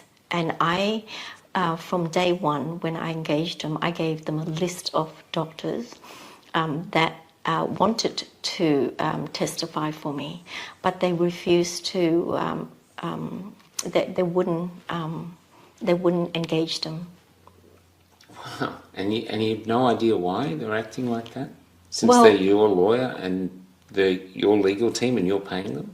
Well, the insurance company was paying them. Oh, so okay. The advice I got was that if I was going to speak about ivermectin, I was going to upset tribunal members, and that's going to work against me. And so upset the tribunal members that are trying to deregister you. Yes, and I was also advised to not deny any of the allegations, but to stand neutral and to hand over all my power to the tribunal to decide whether I'm guilty or not. So my lawyers were advising me not to deny any of the charges, but to say nothing and to let the tribunal decide. So that was the advice I got, and not to fight for ivermectin. And so silence is almost an admission of guilt. Yes. Well, the thing is, I've done nothing wrong. I know. And I can't hand over, or I can't say I relinquish my position and allow the tribunal to decide whatever it wants, because I don't know whether the tribunal was neutral or not. But you didn't want to lie. Well, it's not a matter of lying. So if someone accuses you of something, you have the right to say defend yourself. You say, no, I didn't do that. I'm not guilty of that. Yeah, but by staying silent, like the lawyer said, that would be a form of lying. Because you wouldn't be standing up for yourself. Well, it's like giving your power. I don't see it as lying, but I see it more as giving all my power away to the tribunal, and saying, hey, do whatever you want to me. The mercy of the court. Yes. The mercy of this court. Yes. That have been so merciful up to this moment. It's not a court, but anyhow. Yeah. So then you find a new lawyer, or you went back to an old lawyer? Yes. So I, because I haven't been through this process before, I wasn't familiar with the requirements of the process. So when I dismissed the lawyer and the barrister from my insurance company, I wanted to seek adjournment, but I was going to self-represent because I ran out of money. And a friend of mine who's sort of very familiar with law. She's a law student. She rang me up and said to me, "No, Miley, it's going to be a difficult proceeding for you to fight on your own, and you should engage a lawyer." So I went to my lawyer the very next day, and she said to me that, "Did you know that this is the last day that you could request for an adjournment?" Oh my God! It's down to the. So what happened then? Did you manage to? So yes. Get an adjournment? So on a Friday evening at 7:30, she filed an application to the tribunal requesting for an adjournment. And was it approved? Well, you have to go through a process. So what happened was Monday morning, you got to know that the hearing was going to be in 2 weeks' time, and the Healthcare Complaints Commission was ready for that hearing.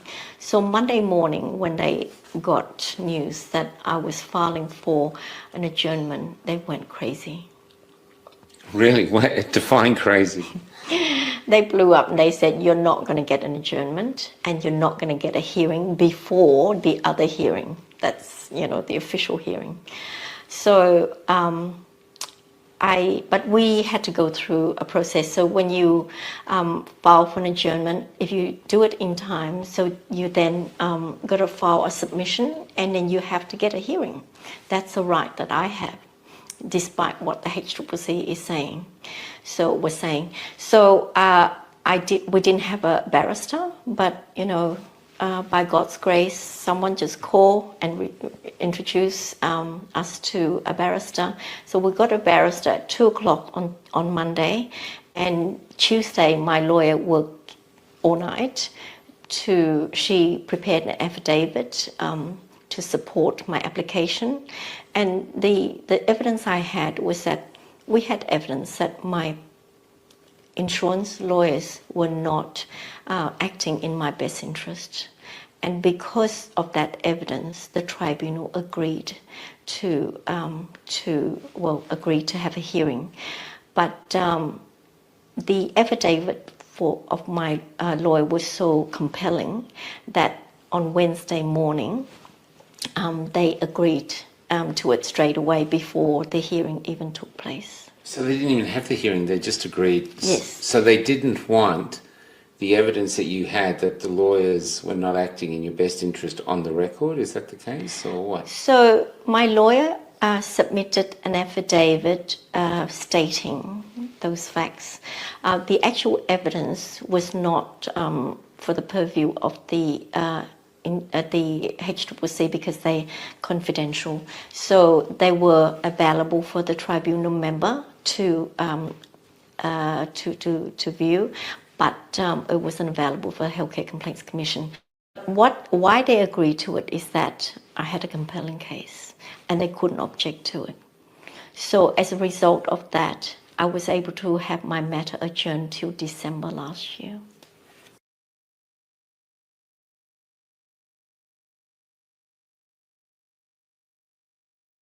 We are in this crazy story of a doctor being basically having a life almost destroyed, a reputation and everything destroyed simply because you saved someone's life. And now finally you've been through all these lawyers and barristers, different hearings, and finally you've got an adjournment to December. How did you find the energy to pick yourself up and get back in and start fighting again from July to December, knowing your resources were down, finances were down, and it was going to be a fight? Well, my whole life has been a fight. So I wasn't going to walk away without a good fight. And this hearing was very important to me. And to me, it's a hearing it's not just about my license, it's a hearing about the truth of ivermectin. So to me, the persecution against me is not so much I save a patient's life, but the fact that I use ivermectin in the treatment of COVID-19. Okay, so that you're determined to prove yourself, exonerate yourself, or prove that case. So how do you go from there to the tribunal? What happened to get yourself ready for the next hearing? Yes. So the adjournment from July to December was great because it gave me a lot of time to prepare. So I was able to have, some time of rest and then to prepare myself. And also I was working with a lawyer that I could trust, whereas before I was working with the insurance lawyer. So I had more time to prepare, but during that time, from July to December, the HCCC, they engaged a new expert witness against me. So originally they had a GP to support their evidence, and then just before this hearing they had someone else who's got more credibility. So this is an expert, this is a specialist who was affiliated with a big hospital. So he's affiliated with St Vincent's Hospital. So you've got a big heavy hitter now. Yes, you're up against. That's right. And what did you do to prepare? Well, fortunately, there's a lot of people in the community a lot of doctors who knew the truth about ivermectin and who believe that I didn't do anything wrong. So I didn't have a lot of difficulty finding doctors, but I was fortunate that I also got very credible expert witnesses to support me. So I had Professor Clancy, who's the best in this country.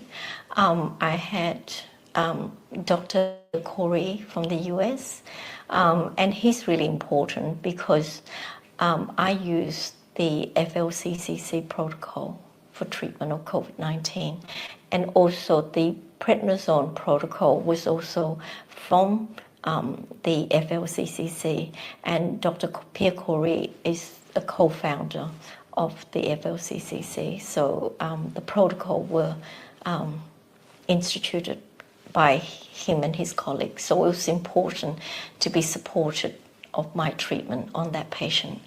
I also have GPs who were willing to support me. So I had Dr.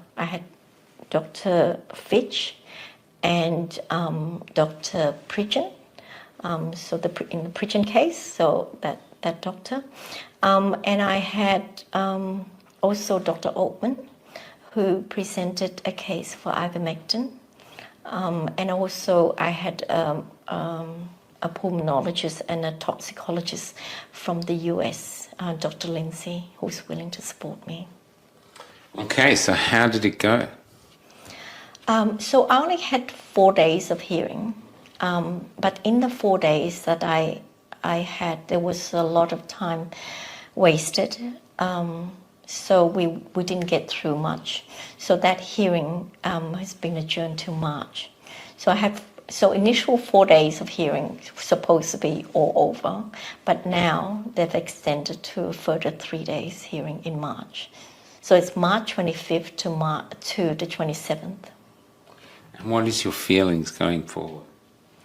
Well, in the 4 days that hearing that we had, the expert witness for the Healthcare Complaints Commission had admitted that I saved the woman's life. Their witness? Yeah. So as a result... Why didn't that get the case thrown out? I don't know. Good question.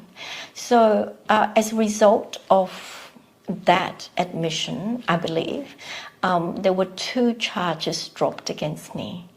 Now, what's interesting is that those 2 charges were never on the charge sheet in the first place. So they announced on the last day, at the beginning of the hearing, that 2 charges have been dropped against me. One was for improper conduct, whatever that is, and unethical conduct. Why have you done this unethical? Good question. I save a woman's life. If that's not important to the health regulator, what is? What did they say about the false allegations, the false complaints? Did they look at that again in this second time round? No. So this case had 6 complaints against me. So you had 6 now, it had grown to 6? Yes. So from 2 and nothing, to 6. So these 6 complaints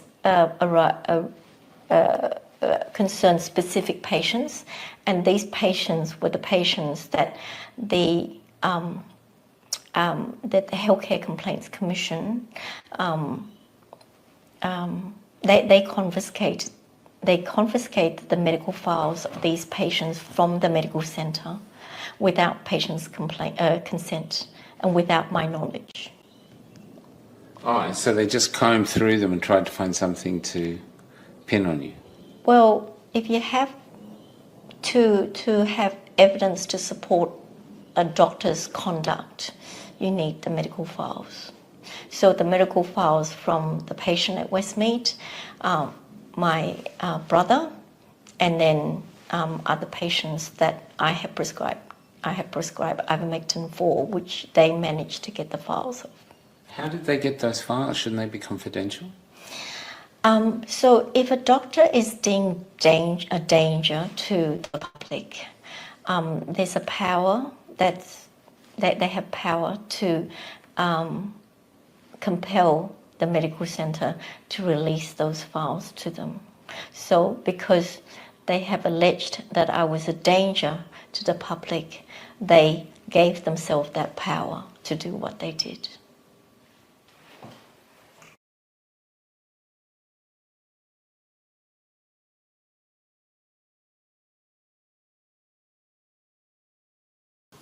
So it's all happening. When did the moment happen that started the next chapter of your life? And how did that come about? It came about when I was convinced that ivermectin works and that ivermectin is a drug that cures COVID and that it was legal for me to prescribe. So this was before they'd made it illegal? Correct. So ivermectin wasn't banned until the 10th of September 2021. Had you used ivermectin before? Yes, so I from 2007 till when COVID came, I volunteered myself as like a missionary doctor. I went back to Cambodia each year to provide medical services to the poor in the rural area. And Cambodia has there's a condition called strongyloides, which is a parasitic infection of the intestine. That's endemic in Cambodia, and the treatment for that condition is ivermectin. So I was familiar with the drug, and I knew it was safe. And so when I was convinced with the research and the data and watching other doctors in other parts of the world using ivermectin successfully, I was convinced that ivermectin, not ivermectin itself, but ivermectin with other medication, antibiotics and zinc, was going to be the way to go in terms of dealing with with COVID-19. And then you get a call from a doctor in Adelaide. Yes. And what was that about?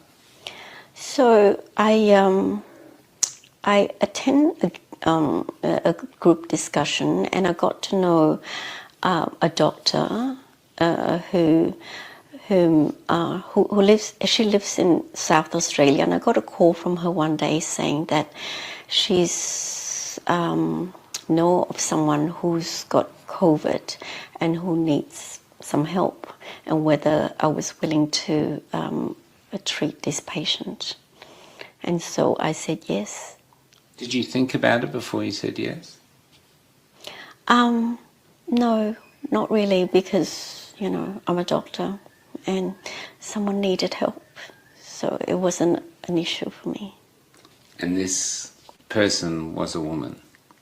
Yes, so it's a lady who presented to hospital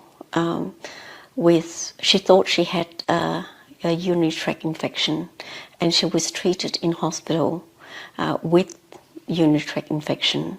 But 2 days later, they did a PCR test, and it came back positive. And so she remained in hospital under the protocol of the hospital, which was isolation, and even she was isolated. She was forced to wear a mask, and because she had asthma, she was suffering with asthma, she found that wearing the mask was hard for her to breathe. So she discharged herself against medical advice, and she was at home for quite a few days before I got news that she needed help. And you decided to help her? Yes. And then the next chapter of your life began? Correct. How have you changed from before you'd even met this woman or heard of this woman who needed your help to now? Good, better, or for worse? I've changed in that I think I feel disappointed with humanity. I felt really disappointed with doctors who didn't stand up for this lie.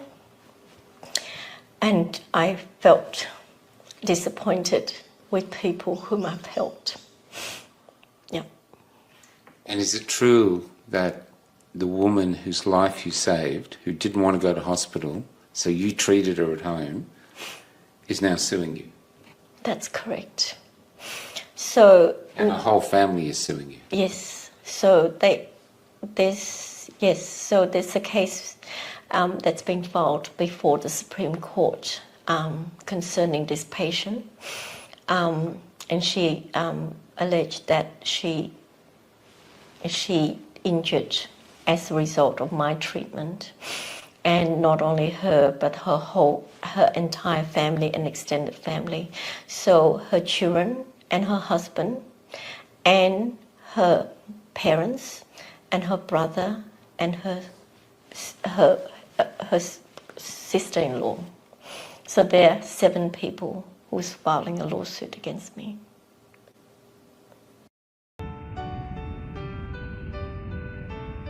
But wait, can you hear our children crying? They're calling from all over this land. They're glaring at today's page. Is your Australia fair? Is your Australia fair? So come on!